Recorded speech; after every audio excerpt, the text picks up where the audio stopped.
Hello, everyone.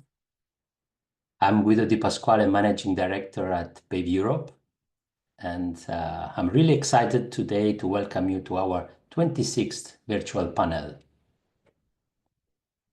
Are people ready for autonomous vehicles? This is the question that drives us at PAVE. It's our main core topic. And as technology continues to enhance the capabilities of AVs, we face significant challenges in human readiness. Behavioral hesitation, ethical uncertainty, and limited public trust remain key barriers to widespread adoption of AVs.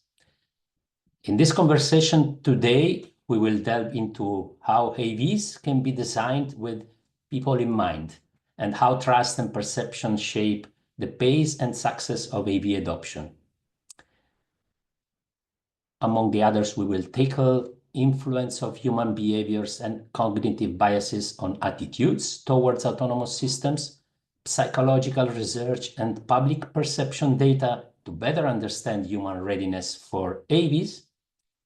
Insights also from EU-funded project AI for SICAM on integrating trustworthy by design AI models to anticipate human behavior and enhance transparency and acceptance. In particular, we would like to introduce two important studies recently conducted by two global organizations. First, SCORE, a leading global reinsurance company and also PAVE Europe member, who recently published a paper titled Autonomous Vehicles, the Human Factor Driving Consumer Readiness and the Future of Insurance. And a second paper from the AI for SICAM project and BVA Excite, a leading market research and consulting firm specializing in behavioral analysis. The white paper is titled AI in Mobility from Confusion to Adoption. And I'm very glad that today we have two exceptional behavioral science experts with us. So I think they are the key persons to tackle these aspects of AV space. We have Caitlin Parsons, behavioral science analyst at SCORE. Hello, Caitlin. Hi, thanks for having me. And Mark Haino, client director at BVA Excite. Hello, Mark, and welcome. Hi, Guido. Hi, everyone. Thanks for having me too. So what we will do today, I asked our two panelists to present their papers. So we will have two presentations. And after the two presentations, we will have a discussion, a panel discussion with some questions. And I also invite the audience to join me and to ask questions if you have interest on these important publications that SCORE and BVA and the I4CCAM made recently. But before we start with the presentations, I would like to introduce yourself, Caitlin and Mark, just to give us a few words and insights about you personally and also the organizations that you represent. Maybe Caitlin, you would like to start. Absolutely. Yeah, so thanks so much for having me. It's really great to be here today with you all to talk about this really interesting subject. So like Guido said, my name is Caitlin Parsons, and I'm a behavioral science analyst at SCORE. So SCORE is a reinsurance company. That means basically we insure the insurance companies. We help them manage their risks and create value for their customers. And this is how we became interested in the development of AVs. We see AVs as part of the future mobility landscape, and as a leading global reinsurer, our customers are already requesting reinsurance support for AV schemes. The volume of requests is still at a low level, but growing, and we want to understand fully the risks involved with AVs and offer appropriate reinsurance protection as AV numbers increase. But while I do work at an insurance company, I'm not actually an actuary or an underwriter, though I do work with a lot of amazing actuaries and underwriters at SCORE on this and other projects. But I'm a behavioral scientist by training, and for those who aren't familiar with behavioral science, it basically combines insights from economics and psychology to try to better understand human decision making. So my team, the behavioral science team, is focused on understanding the human factors that influence topics related to insurance, including the development of AVs. So we conduct research and write articles thinking about people's decision-making processes in this area and what it means for the design of AVs and AV rollout and insurance. So thinking about these things is what led to this article that we've published, which I'll be discussing in a few minutes, where we're basically looking into some of the research in the field of behavioral science around technology acceptance. And we really wanted to think about whether humans will embrace AVs and how we might use our understanding of human decision-making to help promote acceptance and adoption of AVs among the public. So I'm really looking forward to going through that paper with you all and then having a more in-depth discussion afterwards. But for now, I'll pass things over to Mark. So thanks again. Thank you, Kathleen. Mark? Yes, thanks. So I'm Mark. I'm a client director at BVA Excite. I have an expertise in quantitative research applied to automotive and more particularly in mobility. And so I've been working on the AI for CCAM project for now 2 years and almost a half. And what we work on is trust and what Caitlin justly calls the human factor. How do we take this human factor into account when we talk about automated vehicle adoption? So in this project, we developed a quantitative research and also qualitative research. So I'm going to show a bit of the two. And based on these two research, but also on the literature review, we also wrote a white paper on the ethical requirement that is called transparency. And this is why this white paper is called From Confusion to Adoption. Thank you. Thank you very much. Thank you very much, Mark, and thank you both. So I think we can start with Caitlin, with your presentation and to give us an overview of the paper that you published recently. Please share Absolutely. your screen. Yep.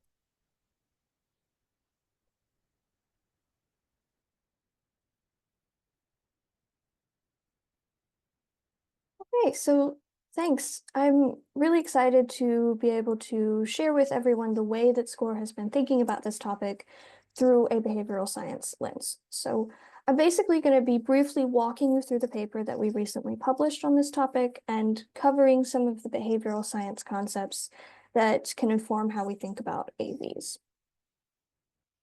So first of all, before I start, I do just want to thank all of my fellow contributors on this project at SCORE. It's definitely a team effort. So we know that AV technology promises lots of benefits, including increased public safety, more free time, improvements in mobility for those with disabilities and the elderly, and positive environmental impacts. But despite all the potential benefits of AV technology, public views about AVs remain mixed at best. In a 2020 survey conducted by PAVE, nearly half of all Americans reported they would never consider riding in a robotaxi, and 1 in 5 thought AV technology would never be safe. A similar survey by the UK government found that only 10% of those in the UK would be very comfortable using an AV with no human control. Given this hesitancy, if communities are to take full advantage of AV technology when it becomes available, much higher levels of public trust will need to be fostered. So how do we build trust in new forms of technology? Well, we can start to answer this question by looking again at that survey conducted by PAVE. Some of the people surveyed already drove vehicles with active driver assistance systems, which are known as ADAS. These are automatic features like active parking assist or lane keeping assist. And drivers who have these features in their current vehicles are likely to be more familiar with AV technology, and the survey shows that they're also more likely to trust it. For instance, they were more likely than the rest of the sample to agree with the statement, "The advantages of AVs outweigh any potential disadvantages." And we can see this effect even more clearly in a study by the UK Department for Transport. In this study, the participants were divided into two groups and asked about their comfort levels using AVs, which you can see here. Then Group 1 participated in a series of information sessions about AVs. They were then asked again about their comfort levels, and that had increased on average. And then both groups were given the chance to experience a test ride in an AV. This means that Group 1 was given both knowledge and experience of AVs, and Group 2 was given experience only because they didn't attend the education sessions. Now, the comfort levels of both groups showed an increase at the end of the study, but importantly, the group that received both knowledge and experience saw a much larger percentage increase in average comfort levels compared to the group that received only an experience of AVs. So these studies tell us that information and experience can be thought of as twin levers to increase trust and acceptance in AV technology. And we can think about the best ways to utilize these tools through a behavioral science lens. So let's start with looking at what behavioral science has to say about information. One important aspect of any message is who presents it. And in behavioral science, this phenomenon is known as messenger effects.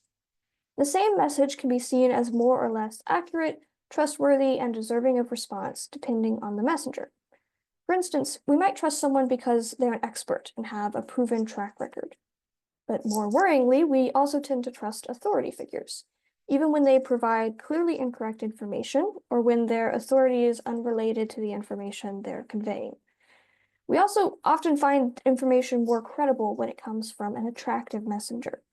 Now, this could be physical attractiveness, or it could be ideological attractiveness, which is sometimes called congruence. Basically, if the messenger shares our views, we're more likely to trust their message, even when that message has nothing to do with those shared beliefs. So what does this mean for those who want to promote acceptance of AVs?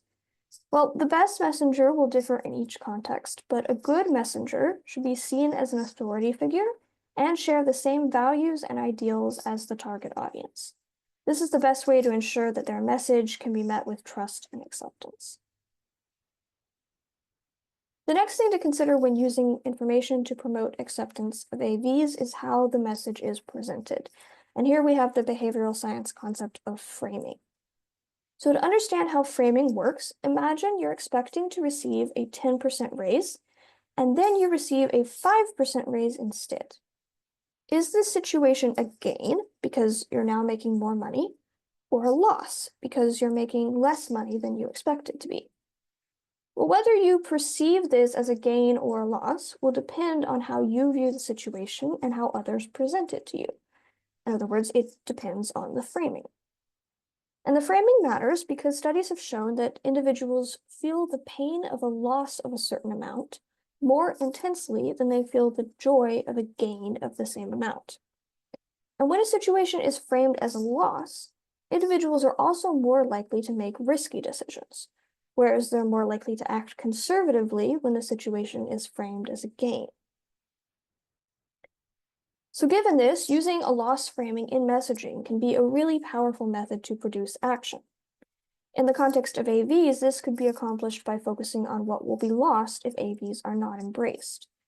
For instance, not using AVs would mean losing millions of lives to traffic accidents, wasting hours of time on driving, and missing the chance to help reduce carbon emissions. Finally, when we're using information to promote AV acceptance, we also need to think about the message itself and make sure it's relevant to the target audience. In the UK Department for Transport study I mentioned earlier, the researchers found that urban and rural participants had different perspectives and concerns about AVs. For instance, urban participants worried AVs would increase city traffic, while rural participants felt that AVs would struggle to navigate poorly paved roads. This means that before any attempt to roll out AVs in a certain area, ethnographic research should be conducted. with focus groups and surveys used to understand and address the concerns of the local community. It should be clear that AVs are not being pushed as a one-size-fits-all solution, but as a flexible technology that can be used in ways specifically applicable to the given context. Now, remember, information was only one part of the puzzle. We also want to think about how to use experience to promote AV acceptance. And here again, we can turn to insights from behavioral science to think about how to maximize the potential of this tool. So science journalist Charles Duhigg, in his book, The Power of Habit, defines something called the habit loop. According to this theory, habitual behavior consists of loops with 3 elements. So first, there's a cue, which is a trigger that reminds us to engage in a certain behavior, which is known as a routine. Engaging in this routine leads to the third element of the loop, a reward, some desirable outcome. And the reward reinforces the loop and makes it more likely that the next time we encounter the cue, we'll once again engage in the behavior. So we can think about this in the context of AVs, where the current cue might be getting into the car and starting to drive. And as I mentioned, some drivers will already have those ADAS features in their vehicles, and this cue will trigger them to engage in the routine of using and relying on these automated features. Using these features hopefully produces a reward in the form of a smooth, positive driving experience, and then this loop reinforces the habit of using automated features while driving. And then as more advanced AV features are gradually introduced into consumer vehicles, these features should hopefully be able to integrate into the existing habit loops that drivers are already familiar with. Their past positive experiences with ADAS features will hopefully make them more likely to trust and accept AVs. This means that during the current period of the gradual rollout of AV technology, it's crucial to ensure that ADAS features produce rewarding, positive experiences for drivers. Because if using them is confusing, frustrating, or doesn't seem safe, drivers will instead form the habit of not trusting and relying on these systems. And that will make it even harder to convince them to trust higher levels of automation when they become available. Now, the second element to consider when thinking about the gradual rollout of AV technology is status quo bias. This refers to the fact that humans tend to prefer for things to stay as they are. We favor the option currently in place over anything new. A recent study by the Economic and Social Research Institute in Ireland presented participants with a new transport policy. One group of participants was told that the policy was a planned change, while the other group was told that the same policy was already in place. In other words, it was status quo. The group that saw the policy as a change evaluated it more negatively and sought out information about potential problems with the system, like they were immediately asking what could go wrong. In contrast, the status quo group responded more positively and looked into both the advantages and disadvantages of the system, like they were starting their evaluation from a more neutral perspective. This means that if AV technology is presented as new and completely unprecedented, status quo bias is likely to lead many consumers to immediately be suspicious of it and look for possible downsides. Instead, marketing and public information campaigns could point out that automated technology is already in place in many settings and link newer AV systems to a proven track record. So we're in a crucial period right now for promoting trust and acceptance of AVs. We've seen how information and experience can be used in this period to increase public trust, and how behavioral science insights can inform various parts of that process. Ultimately, it's important to remember that even though AVs may eventually be able to operate without human drivers, their success will always depend on human factors. And only if humans trust and rely on AV technology will its benefits be realized.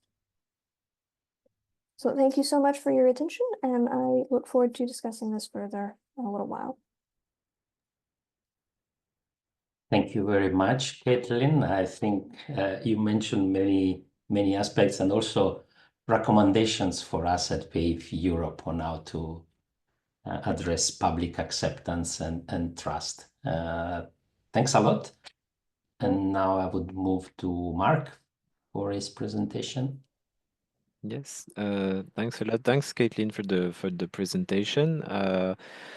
So I'm gonna go for mine now. Let me just share my screen. Can you see? Yes. Okay, thank you. So what we did as a partner of the AI for CCAM project, so the stepping stone was the 7 key requirements put forth by the European Commission. These 7 ethical requirements, they are based on a work by the Joint Research Center that highlighted 7 requirements. And the one we worked on specifically in this white paper is what we call transparency. So transparency is the idea that when you are working on AI, you have also you need to make extremely clear what you're talking about and to avoid either overclaiming or understating what's encompassed with this AI. And so I would like to make a direct reference to what Caitlin proposed, because we conducted, as I mentioned earlier, a qualitative research in Paris, Berlin, and Warsaw. So it wasn't exactly focus groups. It was we had individual interviewed in pairs to have quite lively reactions.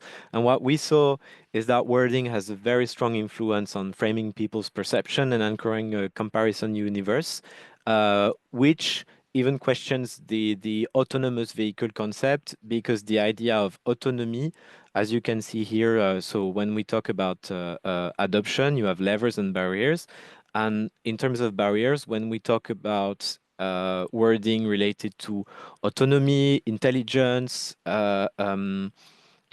implying that the vehicle have kind of a will with self-driven, self-driving, you set the comparison to human driving, where you have a strong need for trust in the person in charge. You can ask my friends about my style of driving. They will much more be confident in a comparison to existing automated transport. So here I'm also making the link to what you said, Caitlin, about the status quo bias. So we didn't call it that way, but it's actually referring to things that already are in place and use machine system, the idea that it's artificial robotisms, so making the link to mechanical and technological features sets the comparison universe on things that we're quite already reassured with, in opposition to human driving that can be sometimes a little bit more chaotic. So this is one of the things that we found out in the qualitative research, because in the qualitative research we mentioned AI and autonomous vehicles, and we saw that some people who directly linked it to the metro line, one of the metro lines in Paris that is automated, they would tend to be more favorable to the examples and the things that we would show them. Another thing that you also mentioned, Caitlin, is the idea that familiarity has a very strong impact on adoption. And if you're familiar with ADAS, you're going to be more open to try and to adopt AVs. This is something that we saw both in our qualitative and quantitative research. And what we see is that there are 2 levers. First lever is the easiness of representation. So that's directly what you mentioned with the ADAS. If you're very familiar with automation already in your vehicle, automation through line assist or speed regulation, then you're going to be familiar with automation in vehicles at a higher level. And then there's also the valorization in the representation. So if it's a positive real world imagery, such as the Tesla communication around it in the 2010s or the early 2020s, or positive sci-fi imagery, such as K2000 or the Knight Rider. And I'm going to take us back 10 years ago. So one of the companies that quickly gained awareness and fame using automation capacities. So you can see here the CEO of Tesla that I'm not going to present. I guess all of you know about this person that said in an interview that its car brake by itself. So he explicitly mentioned that. And another link to what Caitlin mentioned is here you have someone who at that time was a very strong messenger, an authority figure that was extremely popular, that stated this, and this allowed Tesla to quickly gain awareness. And then one thing that I would like to mention to complete what I was showing earlier, that even though early communication allows to lead the discussion, you can have also misleading marketing because in the valorization of the representation, if you have negative real-world imagery, it becomes a barrier. And that's even stronger than negative sci-fi imagery, such as Duel by Steven Spielberg or Christine, which was mentioned by our respondents in the qualitative. But those who mentioned the Tesla crashes and accident in our qualitative research, they had stronger barriers to adoption. And this was well documented. And so here I'm making also the link to the transparency white paper. There was dozens of examples. So this is the example of a Tesla driver was killed using autopilot and who was watching Harry Potter. And Tesla was sued by drivers over alleged false autopilot. And we have here an example of a table, a recap table of a paper by Lisa Dixon called Auto Washing that lists 5 signs of auto washing, their description. So you have vague language. If we take so here it's based also on the example of autopilot. So autopilot is a direct reference to here there was a use of the status quo bias because it was referencing the aircraft industry, but you also have the idea that there's no proof, so you say there's full self-driving capabilities, also basing on false idols. So this is what I was mentioning earlier. Utopian media, so inappropriate media headlines. So there was also the fact that these statements were republished by the press who had little information about what really was behind it, and also the idea of a hidden trade-off, and the fact that it's not extremely clear uh, how the human is participating or not to the driving. So this is making a reference to another key requirement, one of the 7s that I was mentioning earlier, that is human agency and oversight, and a clear definition of who's in charge, the human or the machine.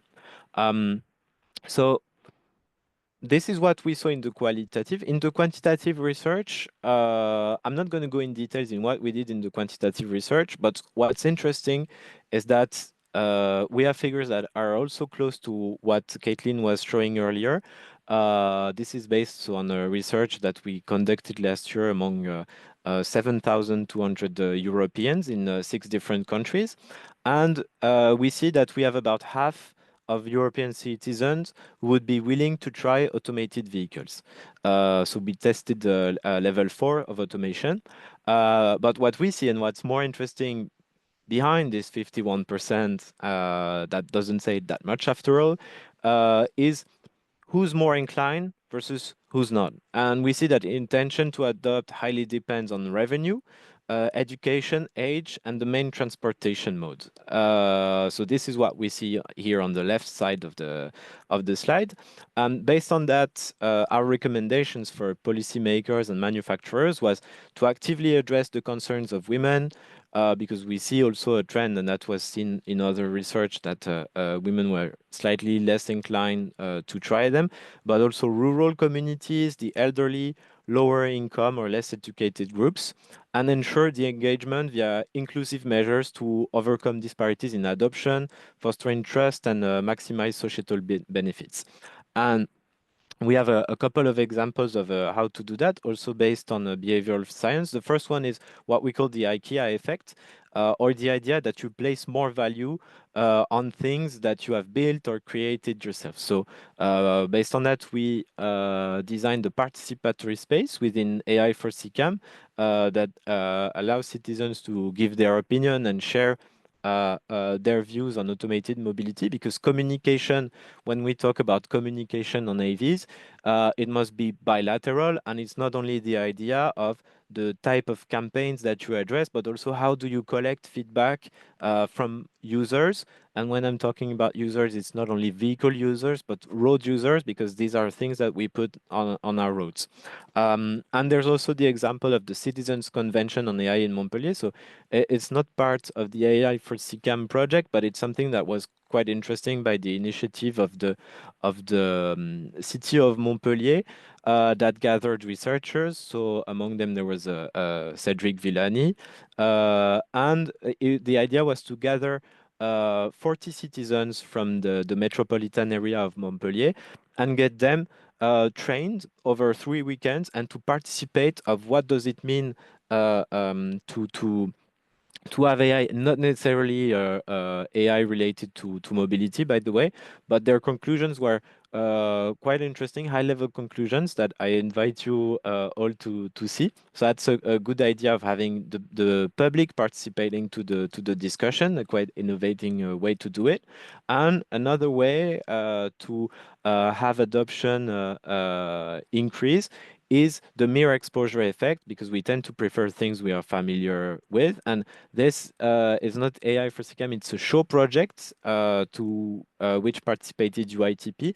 And it's an also interesting example because it's experiments that also allow the publics that are less exposed to this type of mobility. So you do not necessarily set the familiarity and the experiment to price like you would do in private cars that are more expensive because there's higher technology in it, but you put vehicles on the road and you have in public transportation and you have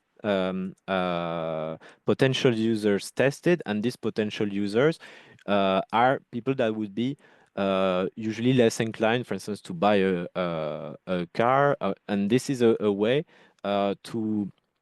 to have this type of technology be more available to the greater number. So that was it for myself. I'm gonna stop sharing.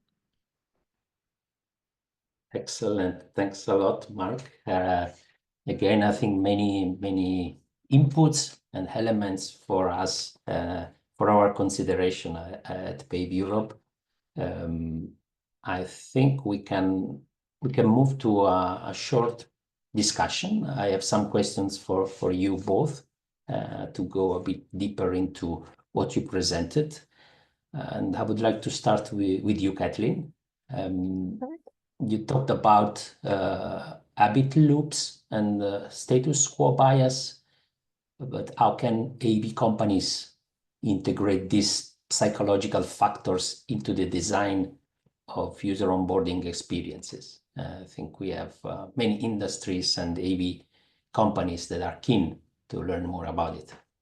Yeah, absolutely. So there's actually been a lot of research in behavioral science into the best ways to promote habits. So there's a lot of different design elements that we could bring in here. We could start by thinking about something called the default option. So that's just whatever happens if you don't do anything. So if you don't make an active choice. And because the default option sets a status quo, it can be a really powerful force to establish a habit. So in the context of AVs, and especially ADAS features, this could be incorporated by making the use of these features the default. So lane keeping assist, for instance, is turned on unless you turn it off. Because of course, a lot of people won't turn it off, and then they will start to get that experience of automated features. It's also great to incorporate positive feedback into the habit loop. So obviously we know that we like to be sure that we're doing the right thing, and this can reinforce our behavior. So you can imagine a scenario where after you've completed a ride in an AV, you might get a message on your dashboard or on your smartphone informing you about how safely your car drove or how efficiently it used fuel on that journey. And this would just be kind of a little reminder along the way that you're doing the right thing. And then finally, another great way to reinforce the status quo is to show that it is widely accepted. So here we can bring in social norms, which are basically the expectations of our group or society. And basically, when other people like us are doing something, we want to do it too. And so this could be incorporated into AV experiences by informing users about how many other people are using AVs and emphasizing that this is a growing trend that they should want to be a part of. So basically anything like that where we're reinforcing the habit of using AVs can really help with promoting the familiarity and trust in them. Thanks a lot, Kathleen. And Mark, you have emphasized transparency in your presentation and in your paper as a foundation for public trust. How can this traceability and explainability and communication be practically integrated into the design, marketing, and incident reporting of AVs? Well, that's something that we worked on in AI for CCAM, not only to produce quantitative, qualitative research and reporting based on those or white paper, but we also built as a collective of organization of the AI for CCAM project. We've built some KPIs to measure because we have use cases in this European project, and the idea is to make sure that these KPIs reflect the 7 ethical requirements. So if we take the example of transparency, behind transparency, we have explainability. So we introduce, it can be in the algorithm design or in the data. You're developing this technology to put inside your vehicle. What's the thing that you've introduced in it to improve, for instance, the explainability? So there's an issue, there's an incident, you're using the vehicle. How do you make sure that what's going to happen is going to result in a report incident that will make it clear? And like Caitlin mentioned, to have positive reporting, not just a report that says, okay, I broke because of this, and end of story. No, you may need to add maybe more things to the reasons why you broke. You can also, and this is something we saw in the quantitative research, you also need to maybe have the conversation going for a little while, saying, oh, and I'm going to send this report to the car manufacturer. This is going to be what's happening. Like, you need also to make the user understand that it's not going to end there. Like, there's going to be more to it. So this is the things that we're also working on in the AI for CCAM project on a larger scope. Thank you, Mark. In the meantime, I see some questions from the audience. I will pick them up later. But now I wanted to ask you, Caitlin, you said you are a behavioral analyst, but you worked for SCORE, reinsurance company. And my question is, do you see opportunities for collaboration between insurers and car manufacturers and governments in conducting large-scale public experience programs to build trust? Yeah, that's a really good question. So I think the UK Department of Transport study that I talked about a few times is a good example of how collaborative programs like that can work. So that study was actually a collaboration between the UK government, a consultancy firm, a university, and an AV manufacturer. So lots of different people working together there. And obviously collaboration like that is really important for a couple of different reasons. First of all, we know that with any kind of complex decision-making process, like if we're thinking about the best way to design a program promoting AVs, it's always best to incorporate a variety of perspectives, because we want to help balance out any individual biases that might creep in. And second, since we know that different groups might respond to certain messengers more positively than others, it's important that AVs don't seem like they're just being pushed by one entity or one sector of society. We want to bring in a wide range of partners to promote AVs to hopefully reach a lot of diverse audiences. And maybe this is an area where insurers can play a role, because insurers obviously have a customer base, have trusted relationships with a lot of their customers, and we could definitely play on that to be able to bring in that audience as well.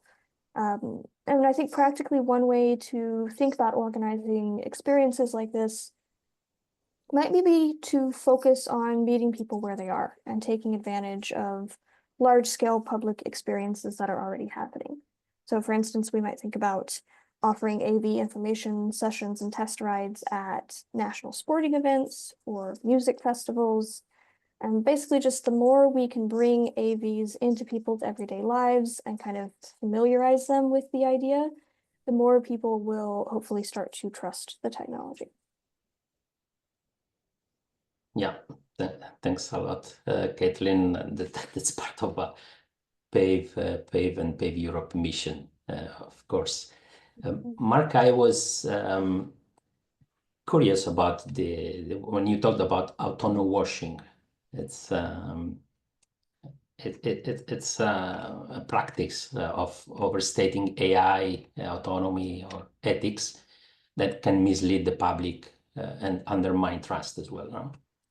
So what specific regulatory mechanisms and industry standards do you recommend to prevent this? So to ensure clear communication of system capabilities and hold maybe OEMs accountable as well? Well, I think first the first regulation should be on communication overall, on any advertising or this kind of thing. But it can not only come. The regulation shouldn't be only um, how can I say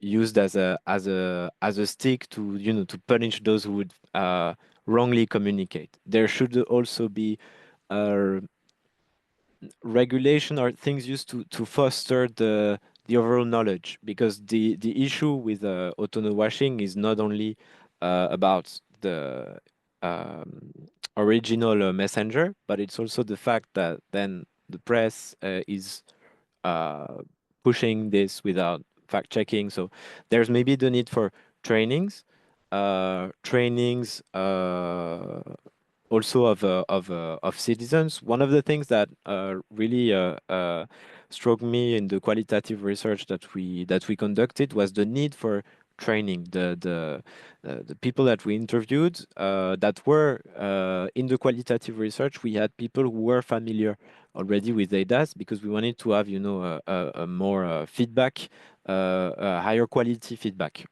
In the quantitative, it was very diverse, but in qualitative, people who had a bit of knowledge already. But even then, they stated, if for me to be ready to adopt this kind of technology, I would need to be trained on it, and the trainings. They were even saying, I would be happy to have collective training, to be in a room like I was when I learned to first drive a vehicle. And they were also uh, aware that maybe this would apply more to the elderly, people who've had their driving license for a while, rather than people who just got it and are already more familiar with ADAS and this kind of technology. So the collective training, it can be of journalists, but also of citizens, in order not to be fooled by this kind of technique, is also important.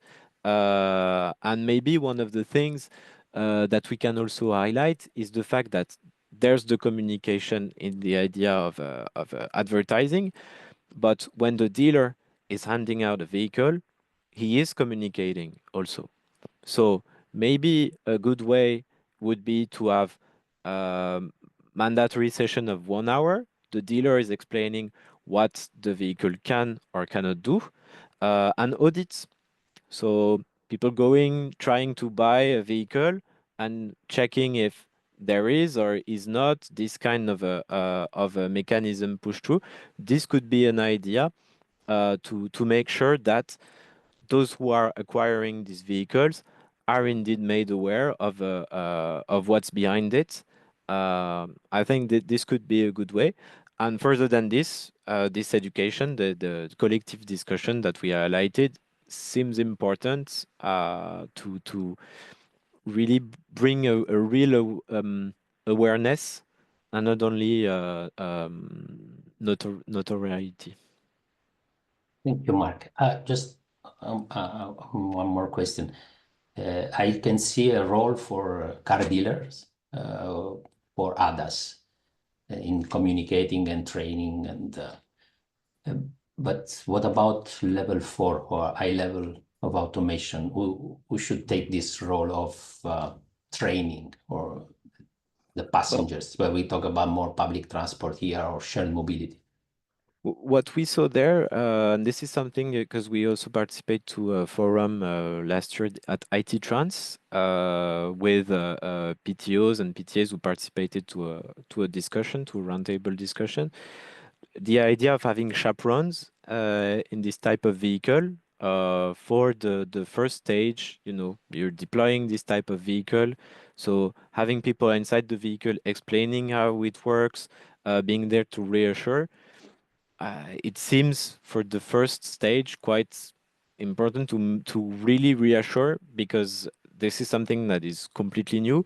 We can also take the example of people who are going to be alone in this automated vehicle with people they don't know. So having someone here to chaperone as a first step seems quite important to play this role that you're right, the dealer can't play for public transportation.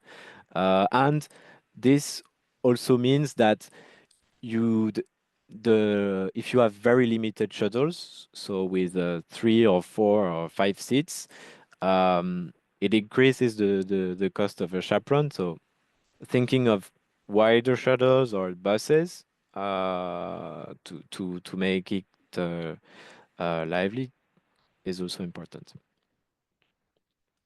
Thanks a lot, Mark. Now, I would like to pick one question from the audience for both of you. I think this is quite interesting, and it's about our main question. The title of our session: Are people ready for AVs? So it seems no, based on the presentations. Will we ever get ready if exposure is an essential factor to become ready? Because I think this is referring to the fact that, at least in Europe, there is a little exposure. So what's your view on that?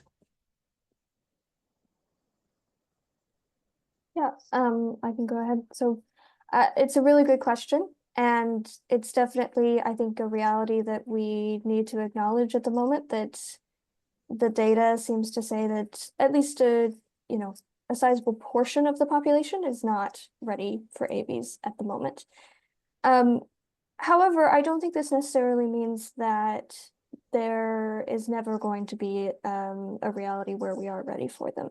So I think that you can kind of see this pattern in the way that a lot of technology has developed and eventually been accepted. One of the interesting anecdotes that I kind of looked into in looking at this article was like the history of railroads. And if you look back at sort of the Victorian period, railroads are seen as very scary and very, new and dangerous, and something that possibly shouldn't be used. And there's not a lot of public trust in them. And then eventually, as more and more people get a chance to experience a ride on a train, as it becomes more socially accepted, more the social norm to take a train ride, you start to see that perspective shifting. and it eventually just becomes a normal fact of life that people don't even question. And I think you can see that pattern a lot with various different technologies. And I think hopefully that is the path that we will see AVs follow. I think it's just a question of how long it takes to kind of walk that path. So I don't know if you have anything else to add to that, Mark. No, I quite agree with what you mentioned. Even made me think of novels by Émile Zola, La Bête Humaine, the Beast Within, that during this whole novel he constantly compares railroads to a murderer that is the main character of his book. So it's almost a horror novel now that I think of it. So I invite everyone to read it. It's quite it's a great novel, but yeah, the idea is maybe not are people ready for AVs, but who's ready, who's not, and who should we focus our efforts on. I believe that, and this is also something that was highlighted by previous projects such as Pascal or Arcade. There's a need to make AVs happen also in public transportation further than rail. Because if you take some examples such as metro lines, it's already happening. So I think yeah, promoting this, and we had some. I see there was a question from Pierre Chewan talking about show. We had a high quality exchange with John McSweeney from the show project, who's also collaborating at UITP. Who was giving some examples of some of the experiments that were happening in areas where there were retirement houses and the elderly couldn't.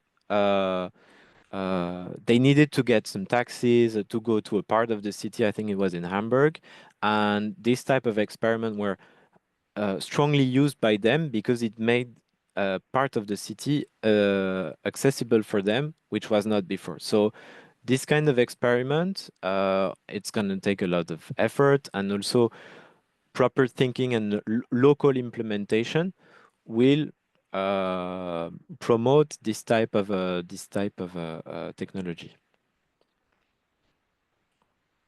Yeah, thanks, Mark.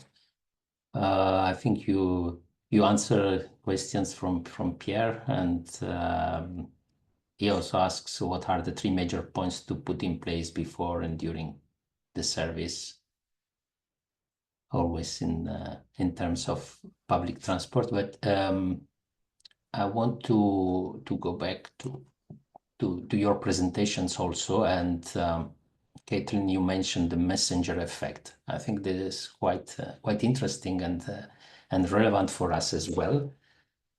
Who is conveying the message? So this is very important for public education and about EVs, and I hope that as PAVE we can be one of these trustable voices. So how should we think about finding effective messengers, and are there any pitfalls to avoid here? Yeah, that's a really good question. So messenger effects have a lot to do with another concept in behavioral science, which is group identity. So basically, we want to be part of a group, and groups tend to define themselves around shared beliefs and values. So that's why it's really important when we're looking for effective messengers to kind of turn to the community in question and look at who is already trusted and respected by that community. Because if you can demonstrate buy-in from inside the group itself, this will go a long way towards making people more amenable to the message. On the other hand, groups will also sometimes define themselves in opposition to a particular subject, and this is something to really be on alert for. So for instance, I think of some of the responses to that UK study I talked about, especially among rural respondents, they often seem to think that AVs were just not designed for them. And if a group feels that that's the case, and if they think that AVs are just being pushed by outsiders who don't really understand their needs, then they may end up defining themselves in opposition to AVs, which is obviously not what we want. So this is another area where I think we need to be thinking really carefully about the community that we're dealing with and making sure that we're taking their perspective into account in any messaging. And I think Mark's focus on transparency is also really good to bring in here, because I think a transparent messenger automatically comes across as a much more trustworthy messenger, and kind of having that honesty around the messaging of AVs can really help build that trust as well. Thank you, Kathleen.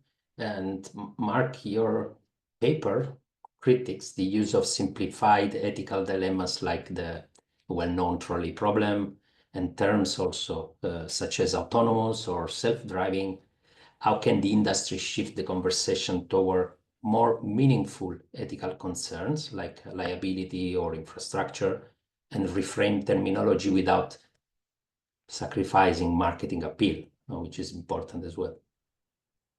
Well, I think what it should focus on is really about the current needs. So, like Aileen justly mentioned, the rural desert areas, it's quite obvious that this type of vehicle can really improve the accessibility to some areas that are currently under less covered by public transportation. That's the case in many places in Europe. There's also maybe another need could be congestion and sharing space in crowded areas. That in crowded areas, this is what the problem is about.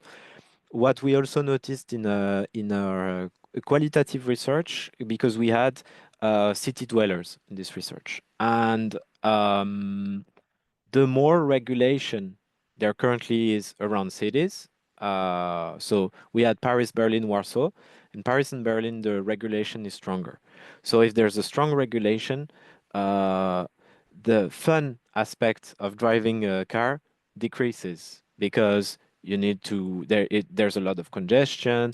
You need to drive slower. There are a lot of red lights, etc. So in this type of area, AVs become really attractive because driving is not fun anymore. So there's kind of a motivation that is really about the usage. You use your car for fun, or it is painful to use a car, then AVs become more attractive. So either in rural desert areas, the accessibility to some areas you cannot access through public transportation, or congestion and sharing space in crowded areas. And you also have the shortage of bus drivers that is quite globalized. This is another need that can be answered thanks to this type of technology. Thanks a lot, Mark. I think we are coming to the end of our conversation today, but I have one final question for you both. I think it's quite relevant, and it is about inclusivity. What are some concrete steps that developers can take to ensure that AVs are designed inclusively, especially for elderly users or individuals with disabilities? Yeah, I can take that one. So it's a really important question. And I think too often these communities face a situation where a technology has been designed for the general public, and then maybe there's been some attempt to modify it for them, but these modifications are sort of ad hoc or incomplete. And with AVs, since this technology is still developing, we really have an amazing opportunity to design them to be as inclusive as possible from the very beginning. And the best way to do that is to make sure that these communities are involved in the design process from the start, and that they're empowered and encouraged to speak up about their needs and desires, because they are always going to be the ones that know best what they need. And secondly, I think in the rollout of AVs, we also need to consider these communities and make sure that we're reaching them. Probably in a lot of cases, even public experience events are going to be harder for them to access, and they may leave out people with disabilities or the elderly. And so we need to think about also taking intentional steps to reach those communities. So that might be offering AV test rides at senior living communities, or creating AV advertisements for the visually impaired. But ultimately, this all comes down to making sure that these communities are given the same chance as everyone to inform and experience AV development. Catherine, Mark, do you have anything to add? Yes, I would like to add something. Well, I work in a market research company, so I'm gonna be preaching for my discipline. But basically, the idea that social sciences and humanities and behavioral science need to be integrated in the development for me is very important. This is something that we're doing in AI for CCAM. But yeah, this is something that can be put into place to make sure that the collection of these ideas, of these needs, is effective and effectively done. This is something that for me is quite important and necessary, because if you do some test trials of this type of vehicle on closed tracks in companies where only the engineers are testing, or it's already introducing a diversity and inclusivity bias. So this is a very important, I believe. Thank you, Mark. Thanks a lot, both, and the participants for today's conversation. We reached the end. I would like to remind you that we have recorded this video, and you can find it in our YouTube channel and in our website. We will also include the links to the publications that were presented today by Caitlin and Mark, so that you can find them and read them and go through the details of the papers. And with this, I closing the virtual panel of today. Thanks a lot, Mark and Caitlin, again, and see you next time. Bye. Thank you. Thank you. Thank you both. Bye. Bye, everyone.